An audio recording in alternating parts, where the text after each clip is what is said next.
Hi, guys. Welcome to the Advanced Practice Perspectives podcast. I'm Trisha Williams. And I'm Toby O'Brien. This is a podcast created by advanced practice providers for advanced practice providers. Our goal is to provide you with education and inspiration. We will be chatting with pediatric experts on timely key topics and giving you an inside look at the various advanced practice role at Children's Mercy. Today, we are pleased to have Kelly Patterson with us. Kelly is a pediatric nurse practitioner in our plastic surgery department. Welcome to the podcast, Kelly. Thanks for having me. Absolutely. Kelly, we're so glad that you could join us. Why don't you tell our listeners a little bit more about yourself? Well, I am a native Kansas Citian, born and raised here. I've spent equal times on both sides of the state line. I've been a nurse since 1994, and I was a late bloomer as far as going to graduate school, and I went back when I was 40. So this is kind of almost a second career, but a continuation of a career for me. And I'm a long lifer at Children's Mercy in Kansas City. This is my third tour of duty there. I love working there and I love the people.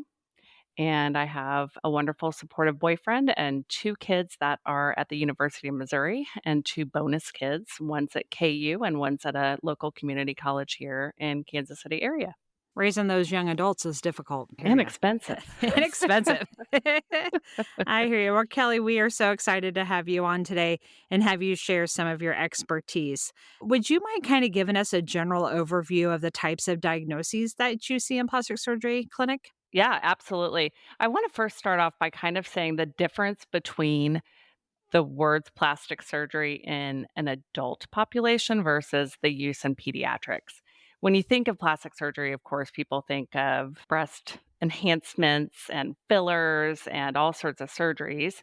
And yes, that is part of what the training goes into. But in pediatrics, we focus on restoring children to their state of normalcy. So when a lot of parents ask us, is this cosmetic? We kind of shy away from that word. Our favorite word to use is restorative. So with that kind of in mind, the overview of things that we see sort of fall into several different categories. One of the broadest ones is craniofacial conditions, which we're going to get into a little bit later. And under that umbrella falls things like cleft lip and palate, which I know a lot of people have worked with kids with these diagnoses. And then the other big one in that area is craniosynostosis. And then we also see kids with other types of craniofacial conditions. So we see kids with macrostomia, hemifacial hypertrophy, all different things under that category.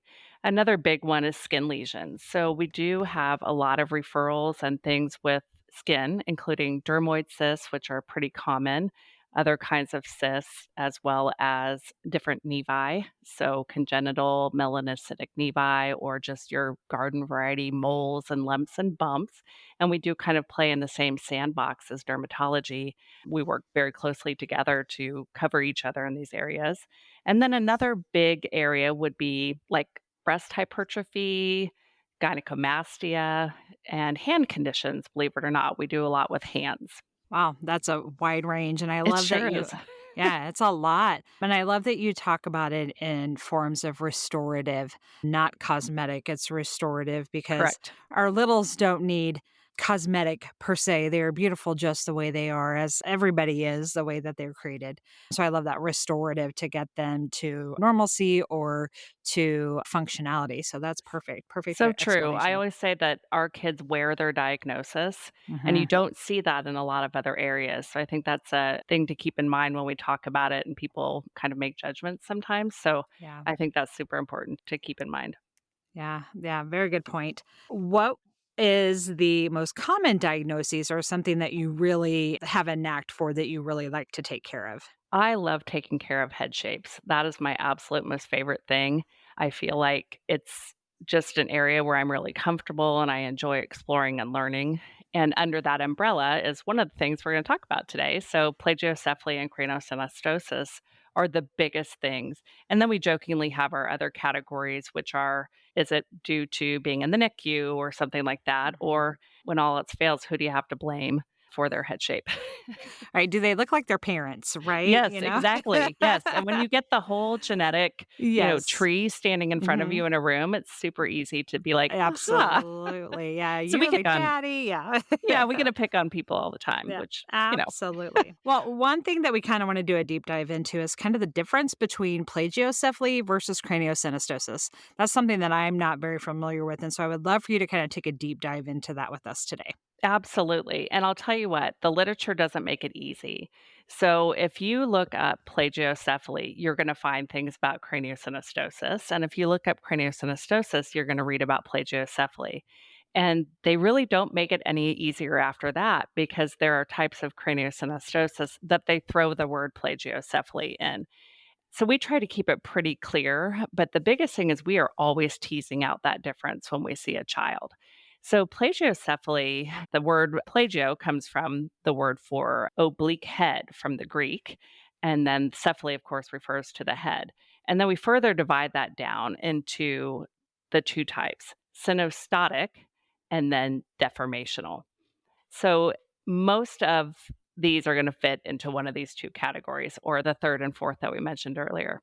So I think the easiest way for me to discuss it is one is something that happened due to sort of positioning, and the other is one that happened due to the brain giving the bone a signal to close too early. So, with craniosynostosis, easiest way that I can describe it is if you think of your brain sitting in a room. So, you have a ceiling, you have a floor, and you have four walls, fairly airtight in between that. And so your brain sits in there. That's how we are as adults. Children have eight sort of natural openings in their skull, and their brain grows 2 to 300% in the first 2 to 3 years of life. But they do the biggest bulk in that first year. So what happens is in craniosynostosis, something closed too early. The main sutures, if you kind of palpate the top of your head and you think about where your soft spot was as a baby or where the soft spot is, the major ones that we talk about are the metopic, which runs from the soft spot down the forehead. You have two separate coronals that run on each side, kind of around the ear. So if you think of from the soft spot down to the ear on each side, you have the main kind of large one that goes across the top of the skull, and that's called the sagittal. So if you think of it going from the soft spot to about the back of the head, and then you have two lambdoidals that follow on each side of the back of the head, and they all close at different times. The metopic one closes at 4 to 6 months of age, and the rest of them sort of close throughout the rest of your life. Sort of a fun fact I like to give people if you were on a nature walk and you found a skull and it had a hole in the top of it, what would your guess be? And most people would say, oh, they were probably stabbed in the head. Well, actually, they're probably under 25 because our sagittal suture doesn't fully close until we're in our 20s. Wow. So I mentioned you have those 8 cranial bones and then you have those sutures in between. And at some time, the brain gives a signal for those to close. And it's like when bone meets bone, because the brain growth is done, it sort of fuses shut. And craniosynostosis, that's too early. It happens too early. And with each one, you see a very specific head shape. And some of these may sound a little, I don't know, obnoxious the way I put them, but when I'm speaking to a parent, sometimes the easiest, simple explanation has the most impact.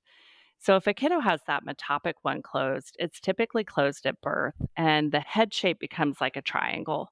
And they almost look like a Phineas and Ferb character, if everybody remembers that. And their head almost looks like an axe handle. So they get such a deep pinching that you could almost chop wood with their head. And that sounds horrible, Mhm. but that's exactly what it looks like. And then their eyes are too close together. Then we have the sagittal craniosynostosis, and that one we call it boat head. So they have a long, narrow head, and often their head circumference is off the charts, 100th percentile, but it's not macrocephaly. It's not a big head, it's a long head. So they almost have an outpooching at each side. So it looks like they're bulbed at the front and bulbed at the back. Again, one of those things you're going to pick it up at the grocery store. You're really going to notice it. The more subtle ones come in with the coronals, and you can have a bicoronal, which means both of them shut too early. And some of the time that's due to a syndrome. They sort of look like a Peanuts character or Flat Stanley. So their face is very flat and tall, and they often have a lot of eye features. Their eyes look very big, or they'll have exophthalmos. And then you could have one close on either side, and that's a tricky one, having a unicoronal, because it takes a while to see it. So what eventually happens is the opposite side, so let's say your right is closed, your left side, the eye is gonna kinda pull back because of the way the skull is being forced to grow, and they look like they're wearing a harlequin mask, and we call that the harlequin sign. And then their face almost looks like they're living in 2 different planes. So it's almost like a 2D versus a 3D on each side. And for fun, they like to call that one anterior plagiocephaly. So that's where we get confused there. Yes, let's mess that up more than we can. Mhm. And then the lambdoidal, the best way I can describe it is you walk in the room and you're like, "Mm, this isn't right, but I can't figure out what it is." And when you turn the baby around and you look at their skull base, it's not even. So one side kind of goes up like a trapezoid, and it's just very, very odd looking. And that's kind of our rarest one that we see. That's so interesting, and I love how you described it. It's really helpful. Do we know what causes them to close, like, so early at birth? Say the ones that you said that typically you would note right at birth? Right.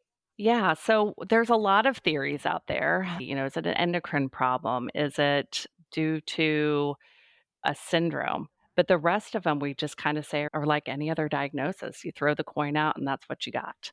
So we would love to know more about why this happens. And I think the best way I ever heard it explained was one of our neurosurgeons used that term of the bone gets the signal too early to close. So lots of research going into this to figure out the why. We do know that some are genetic. We currently have a family that the father had sagittal, and they have 4 boys, and 3 of the 4 boys have it, and the youngest 2 are twins, so one has it and one doesn't. So it's really interesting, and they're doing a lot of looking into that family. We have such a robust research department at Children's. It's amazing what they're looking into. Wow. So the genetic component blows my mind. I think Yes. research and stuff starts to come out, more and more is just gonna be linked back. Because I think a lot of things, like when we were kids, it is who you are, Right. and now we're getting into all this, being able to stratify all this data and put all these things into cool microscopes and things with our research department. It's amazing. It really is. Yeah. It's so So cool. with these kiddos, do you collaborate with neurosurgery? Because what I'm kind of digging back into my past career, like I remember neurosurgery does their magic, and then Yes. these kids have room to grow. Room to grow, yeah. So one of the things with craniosynostosis, again, timing is kind of everything. And the earlier we can get these kiddos seen and diagnosed, the more options families have. So we do work very, very closely with neurosurgery in both realms. But typically, if we get a kiddo under 4 months old, really we'd love them to be under 3 and even 2 months old. And they're diagnosed with even multi suture craniosynostosis. So some kids can have not one, but multiple closed. There is an option for a really cool, minimally invasive skull surgery, which blows my mind. We have 2 neurosurgeons at our institution that do it, and what they do is they use an endoscope. They go in and they basically make 2 incisions, one at the front of the head and one at the back of the head, and they take out that fused suture. The bone is so malleable and soft at that point, they're able to just grab it out, and then they put some openings on either side of the skull to allow everything to grow in. Their body just recognizes it as, "Hey, I've got an opening here again, and I need to fill this in." And it's pretty cool to watch how that happens. These kiddos that have the endoscopic or a strip procedure done have to be helmeted afterwards, which is different than the kind of helmet that we use for plagiocephaly. So they're followed very closely.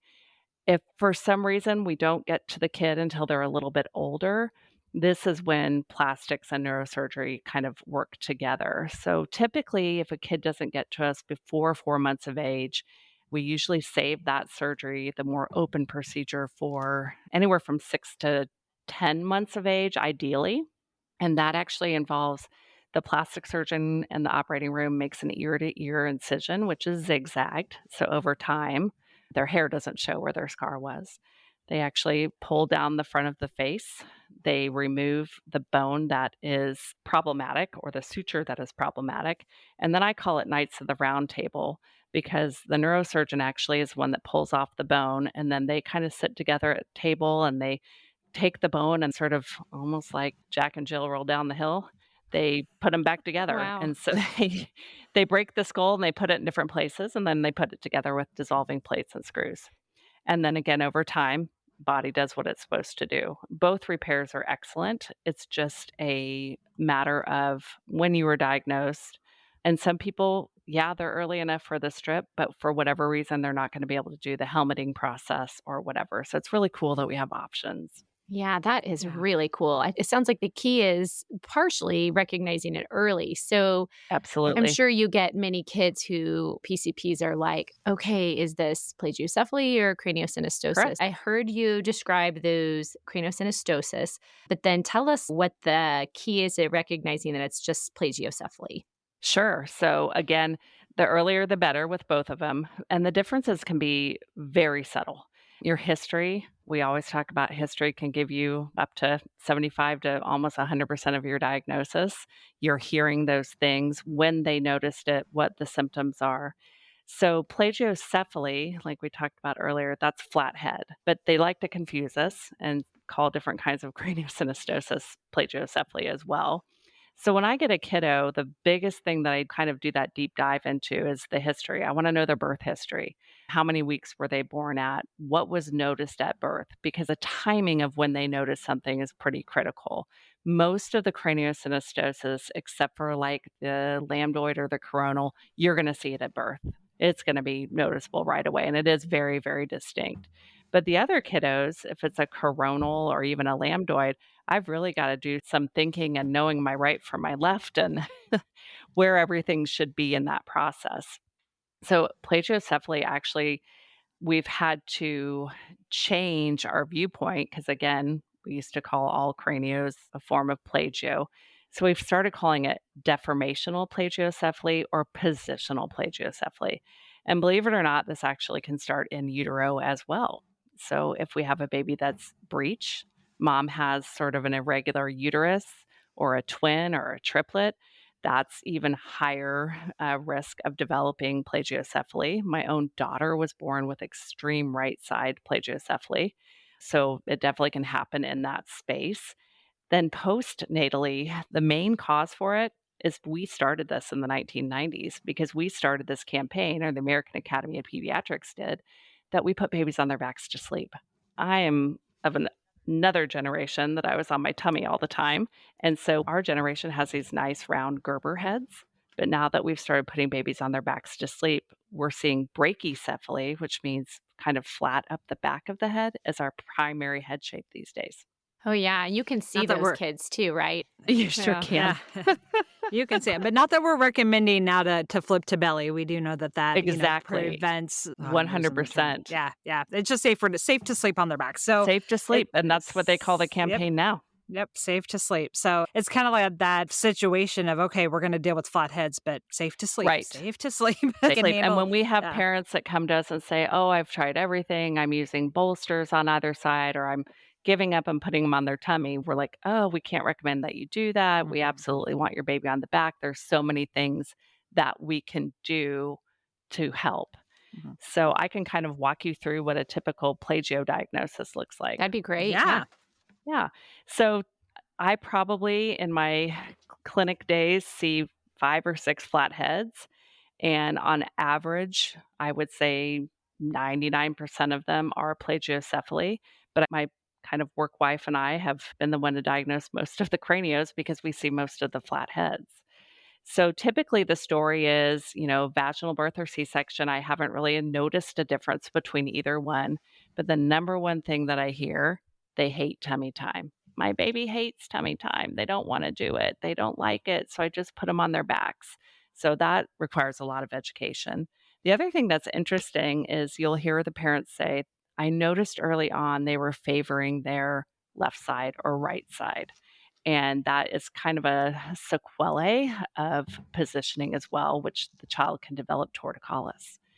So We look at our story. Most of the time, babies, if they have a preference, it's going to be the right side. And the reason for that is us. If I pick up a baby, I am right handed. I am going to put them in my left arm. I'm automatically causing that problem. And believe it or not, if we walk through our homes, we set up our world to live to the right. We encourage our babies to look to the right. If you think about the baby, most important job in their life is to figure out where you are. So when you come in the room, most of them are turning right. And then they get comfortable. And then they get torticollis, which is neck tightening. But the typical thing that you see with a baby with plagiocephaly, if they're flat up the back, oftentimes I know they're a really, really good sleeper. So I'll say to the parent, hey, your baby must be a good sleeper. Oh, they've been sleeping 12 hours since they were 2 weeks old. I'm like, oh, okay, that's a whole nother thing. Right. But great sleeper. Yeah. And those are your kids that you see, and they're just flat up the back. And I think most of the time, that's the ones that I get the parents say they hate tummy time. Then I would say probably of the 60% left, you get the right sided more than anything. So the picture that you see, you don't always recognize it when you walk in the room, but you look at that bird's eye view. So if you put your feet on the ground and those are the ears, and you think in front of you is the forehead and in back of you is the back of the head, what you see in a right sided plagiocephaly, the right posterior occiput is flat, their right ear is shifted anterior, and then the right side of the forehead sticks out. So it's all on one side. It's a shift. It just shifts all forward. And so parents, what they'll say is, oh, the right side's flat, but man, that left side, they've got a huge bump there. I don't know what to do about this. Or they think that ear is affected. So the goal is to kind of turn everything back, move the right side backwards is our goal with that. And then left side, of course, is the opposite. So the posterior left is flat, left ear is forward, left forehead sticks out. And as we discussed before with the other one, just kind of flat up the back, they truly are flat up the back. The difficult thing that comes in sometimes is their genetics or their culture. So there are many cultures that believe in flatheads or different ethnicities that you see it more common. So Asian descent and some Hispanic descent oftentimes already have that as part of them. So would the recommendations be these are the kiddos that you helmet then, right? Yeah, that's a big thing. And in our group of providers, we are split. We sit in two different camps, or actually kind of three different camps. One is pro helmet, two is no helmet, and three is I really don't think they're going to do anything, but if the parent feels like it's working, then it's great. So I always preface when I'm with a family, my daughter had a helmet 20 years ago.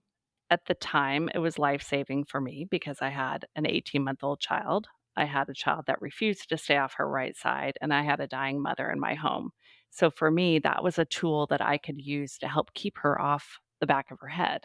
And you hear that all the time with families. They've got other children. They have many of our kids, they've got other kids that have things going on. And baby number two or baby number four has to ride along in the car seat a lot. And we see that from that. So helmeting, I kind of talk to people about, I call it Kelly's rule of fives. And that is if I had 10 kids, all the same, perfect science experiment. I put five in a helmet, five not. At age 5, would the general population know who had a helmet? No. Would I know who had a helmet? Probably not. And that's the beauty is once you remove that roadblock, say from them being on the right side or the left side or off their back, their brain is going to continue to push that skull and round it out. What a helmet does is gets you there from point A to point B much faster. It's like braces for the teeth.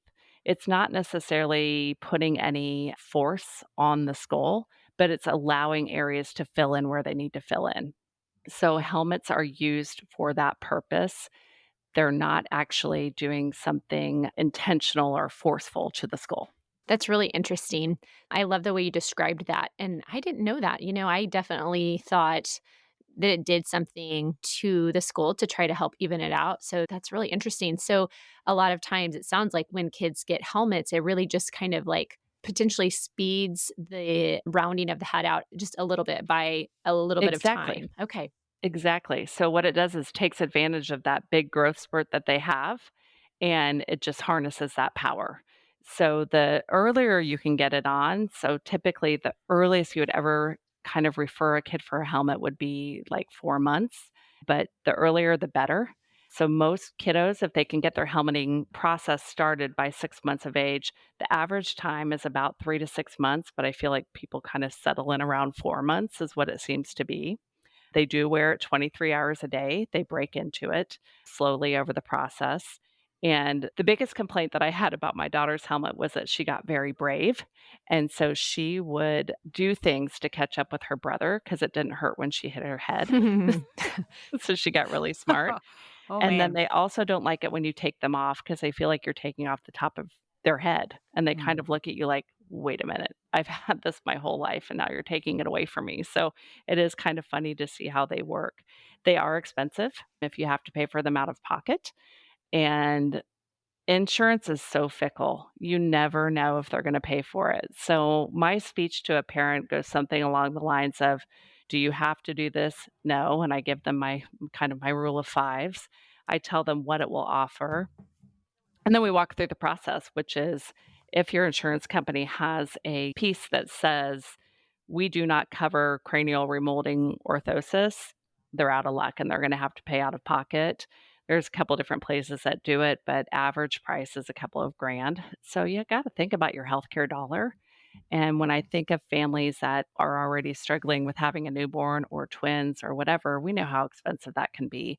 I'll really encourage a family at that point to not spend their healthcare dollar on that because there's so many other things they can be doing to correct the shape naturally. They're just not going to see it as fast. I feel like we could sit here for hours and hours and hours and talk about this. It's For sure, fascinating it to me, is. and Yeah, yeah, you were so knowledgeable. I'm gonna kinda throw you an off the cuff question here. I would love for you to give, like, our primary care providers, we have a lot of nurse practitioner students that like to sure. listen in. What would be just some quick advice when we're looking at a head that they can really grasp onto and take home? Absolutely. So when they notice it or a parent notices it, you're seeing your pediatrician as the parent of a child in that first year of what, like 10 times, I think it Mhm. is. And so when you're going in those initial visits, pretty much most parents have picked this up by 1 to 2 months of age. If we could have pediatricians recognize the earlier the better, and that kind of comes into diagnosing craniosynostosis as well too, because like I said, a lot of these are billed as plagio, and I'm like, I don't think so. I think we've got something else going on here. That early time is everything. And in the case of plagiocephaly, if the kiddo has a right side or a left side, physical therapy is the bomb. If they can get into physical therapy and also be doing range of motion exercises, releasing that torticollis is going to bring everything straighter faster because all a baby knows is my right side feels good. I don't want to move to my left, so I'll continue to go to my right, where we would spend the entire day working out our neck, taking ibuprofen. So the biggest thing for me is either get them into us early, get them into physical therapy early, and really encourage the parents tummy time, tummy time, tummy time, and I know they do ad nauseum.